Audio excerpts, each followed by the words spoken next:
common mistakes that you do when you're doing an exercise. First one is breathing. So a lot of people we used to seeing doing Valsalva maneuver. Now that is basically holding your breath.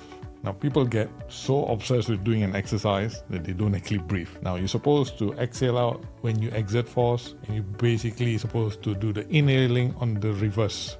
Now if it just gets too much for you to remember, like I always end up telling my client, keep breathing. Don't confuse yourself with the reps and breathing. So breath work is very important because you want to supply oxygenated blood to your working muscles.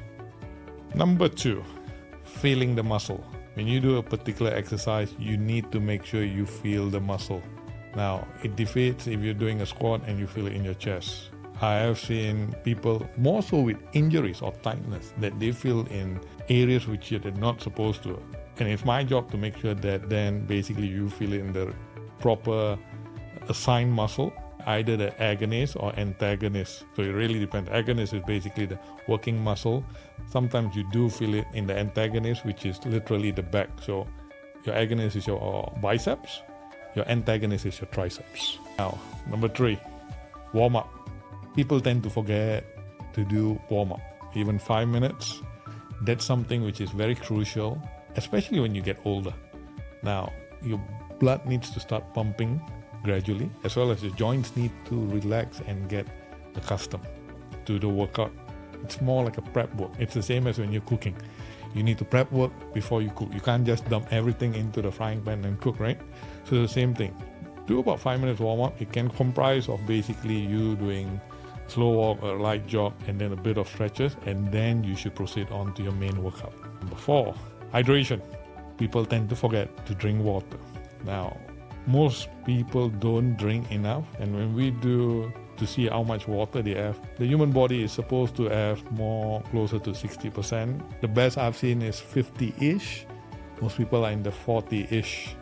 Now, that's very little because we don't have an habit of drinking water as we go along, and you actually ridicule people who actually walk around with water bottles.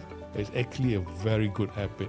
Point number 5, don't just focus on one kind of training, either strength or either cardio. Make sure you do a combination of both, because we basically look at strength training more for your bones, your muscles. Cardiovascular exercise is more for your heart.